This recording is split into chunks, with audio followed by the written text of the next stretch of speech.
रामायण कथा लक्ष्मण सुग्रीव संवाद।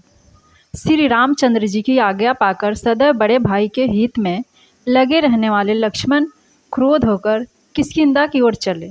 मार्ग के वृक्षों को बलपूर्वक गिराते हुए, पर्वत शिखरों को उठाकर फेंकते हुए, नगर की ऊंची ऊंची अट्टालिकाओं से सुशोभित बाजारों और चौराहों को पार करके वे सुग्रीव के राजप्रासाद में जा पहुँचे।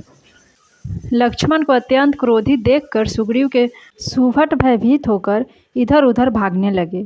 लक्ष्मण सीधे सुग्रीव के निवास में पहुँचे। वहाँ से मृदंग के ताल के साथ कोकिला कंठी कामनियों के गायनों के स्वर निकाल रहा था। महाबली लक्ष्मण ने सुग्रीव के उन अंतपुर में अनेक रूप रंग की बहुत सी रूप यौवन के गर्भ से भरी हुई सुंदरिया स्त्रियों को देखा। नुपुरों की झंकार और करधनी की खनखनाहट करती हुई पर स्त्रियों को देखकर सिलवान लक्ष्मण अत्यंत लज्जित हो गए।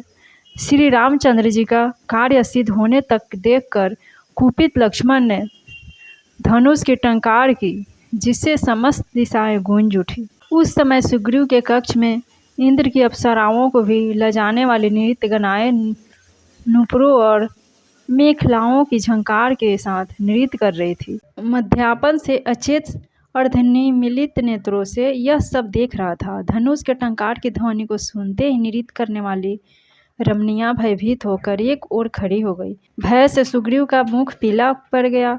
उसने सहम कर तारा से पूछा, हे प्रिय, रामचंद्र जी का यह छोटा भाई अकारण ही इतना क्रोध होकर क्यों आया है? तुम अपनी मृदु वाणी से उसे शांत करो। जैसे ही वाणी कौशल से उसके क्रोध को शांत करके वे यहाँ आने का ज्ञात करे।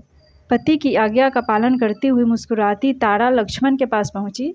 अपने सम्मुख सुंदर युवती को पाकर ब्रह्मचारी लक्ष्मण ने अपने क्रोध को नियंत्रित किया और अपनी दृष्टि झुका ली। लक्ष्मण को दृष्टि झुकाए देख तारा का भय कुछ कम हुआ।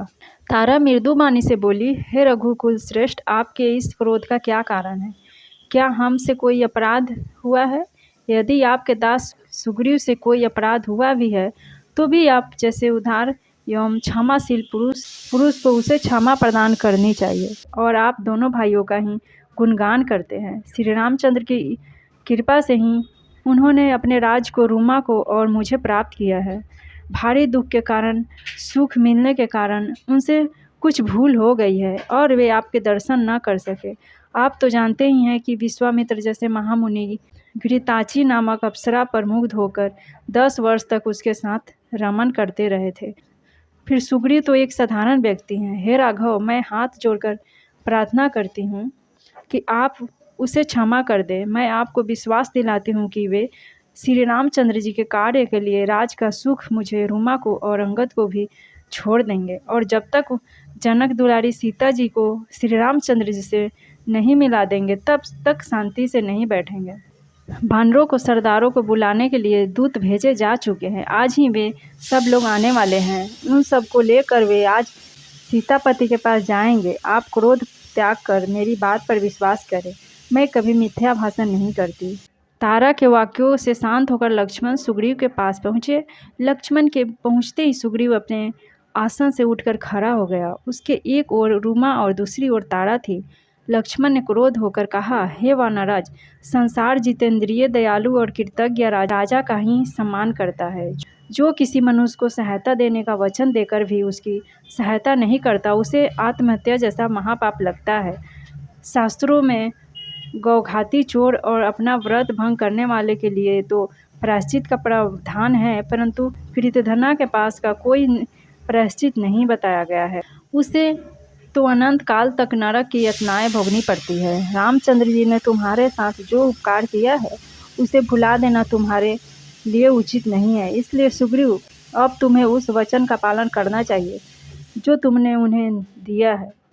लक्ष्मण की बात सुनकर सुग्रीव अत्यंत नम्रता के साथ बोला, हे रघुकुल, श्री रामचंद्र जी की दया से ही मैंने अपना खोया हुआ राज फिर से पाया है। इसलिए उनके इस महान उपकार को मैं जीवन भर नहीं भूल सकता। मैं जानता हूँ वे अपने अपूर्व पराक्रम से सीता को चुराने वाले राक्षस को एक क्षण में नष्ट कर सकते हैं। केवल मेरा मन बढ़ाने के लिए वे मुझसे सहायता मांग रहे हैं। इसके लिए मैं उनका अत्यंत अनुग्रहित हूँ। उनके साथ मेरी सेना और मैं भी युद्ध करने के लिए चलेंगे। अब तक हुए विलम्ब के लिए आप मुझे क्षमा करें। लक्ष्मण इन वचनों से संतुष्ट होकर बोले, अब तुम मेरे साथ चलकर भैया के दुखी मन को संतोष दो। वे सीता जी के वियोग में बहुत दुखी हो रहे हैं। फ्रेंड्स, आगे की कहानी मैं दूसरे वीडियो में लेकर आऊँगी। मेरे वीडियो को लाइक शेयर और सब्सक्राइब जरूर कीजिए।